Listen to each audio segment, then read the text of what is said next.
Balochistan national party نے حکومت کے ان ہتھ کنڈوں اور جبر و ظلم کے خلاف جمعہ 28 مارچ کو وڈ سے کوئٹے تک لانگ مارچ کا اعلان کیا ہے، یہ جانتے ہوئے بھی کہ ماہ رمضان کے آخری دن ہے، لوگ عبادت گاؤں میں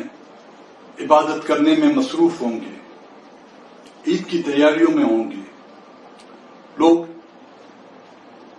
اپنے بچوں اور پیاروں کے ساتھ عید منانے کے لیے بے چین ہوں گے، لیکن ہم دوسری طرف بھی دیکھیں، کئی سالوں سے ایک ماں اپنے بیٹے کے بغیر عید منا رہی ہے، ایک بہن اس امید پر وہ نظر جمائے بیٹھی ہوئی ہے کہ کب اس کا بھائی آئے گا اور وہ اس کو عید کی مبارکباد دے گا۔ ایک عورت جس کا یہ پتہ نہیں کہ ابھی تک وہ شادی شدہ ہے یا بیوہ ہے، لیکن وہ بھی ابھی تک اس امید میں بیٹھی ہوئی ہے، تو کیوں نہ یہ عید بھی ہم ان کے لیے قربان کریں اور ان مسنگ پرسنز کے لیے جدوجہد کرنے والی ان بیٹیوں جن کو ناحق پابند سلاسل کیا گیا ہے، ان کے لیے آواز اٹھائیں۔ بلوچستان میں موجود تمام سیاسی پارٹیوں سے میری گزارش ہے، تمام مختلف فکر کے لوگوں سے، مزدوروں سے، سیاسی ورکروں سے، وکلاؤں سے، زمینداروں سے، قبائلی نمائندین سے، کسی بھی زبان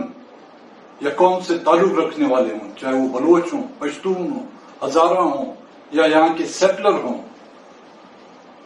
کسی بھی مذہب سے تعلق رکھتے ہوں، آج ہمیں اور آپ کو یہ ثابت کرنا ہوگا کہ بلوچستان کی مائیں بہنیں لاوارث نہیں۔ جالاوان سے لے کر سراوان، سراوان سے لے کر مکران، چمن سے لے کر کچلاک، سبی سے لے کر ڈیرہ بگٹی، کولو سے لے کر بارکھان، ڈالبندن سے لے کر خاران، نوشکی سے لے کر خزدار، رسبیلا سے لے کر بلوچستان کے مختلف علاقے، جوب اور قلعہ سیف اللہ، میری ان تمام قبائلی لوگوں سے، سیاسی لوگوں سے یہ گزارش ہوگی کہ آئیں، وطن کی مٹی کا جو ہم پر قرض ہے، ان ماؤں بہنوں کی جو بے حرمتی کی جا رہی ہے، ہمیں ایک آواز، ایک قدم ہو کر یہ ثابت کریں کہ ہاں، ان ماؤں بہنوں کے وارث ابھی بھی زندہ ہیں۔ تو جب تک ان بیٹیوں کی رہائی نہیں ہوتی، ان کے خلاف جھوٹے مقدمات ختم نہیں ہوتے، ہم لانگ مارچ کے ساتھ وہ دھرنا بھی دیں گے جس کا اعلان کوئٹہ پہنچنے کے بعد کیا جائے گا۔ تو میری پھر آپ سے گزارش ہوگی کہ